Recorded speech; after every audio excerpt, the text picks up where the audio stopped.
सीमावादाच्या संदर्भात देखील या ठिकाणी विषय आला। खरं म्हणजे याच्यामध्ये एक गोष्ट लक्षात घेतली पाहिजे की मी आता याच्या इतिहासात जाणार नाही। हे काही सीमावाद युती सरकारच्या काळात सुरू झाला की 1-2 वर्षात चालू झाला असं नाहीये। एक इतिहास आहे आणि सीमावाद एक असा आहे की ज्याच्यावर आपल्या सगळ्यांचं मत एक आहे। आपल्यापैकी कोणाचे दुमत नाही याच्यामध्ये। आपल्याला कल्पना आहे एक मोठा लढा या संदर्भात उभारला गेला। अनेक या सदनातले सदस्य भुजबळ साहेब आहेत, आमचे शिंदे साहेब आहेत, हे देखील त्या काळामध्ये जेलमध्ये गेले त्याच्यामध्ये।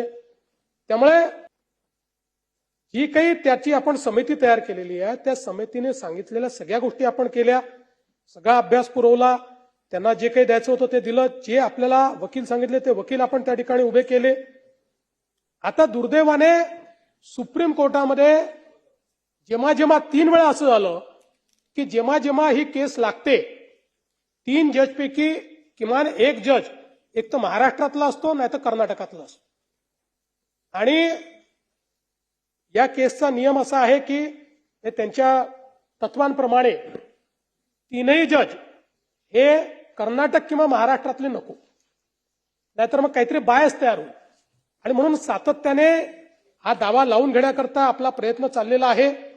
आणि त्याच्या व्यतिरिक्त आपल्याला माहिती आहे की आपण बऱ्याचशा योजना चालवतो। जयंतरावनी काही मागणी देखील केली, काही जागा वाढवल्या पाहिजे। जरूर त्याचा विचार आपण करू आणि त्या जागा सीमावर्ती भागातल्या लोकांकरता कशा वाढवता येतील याचा प्रयत्न आपण करू।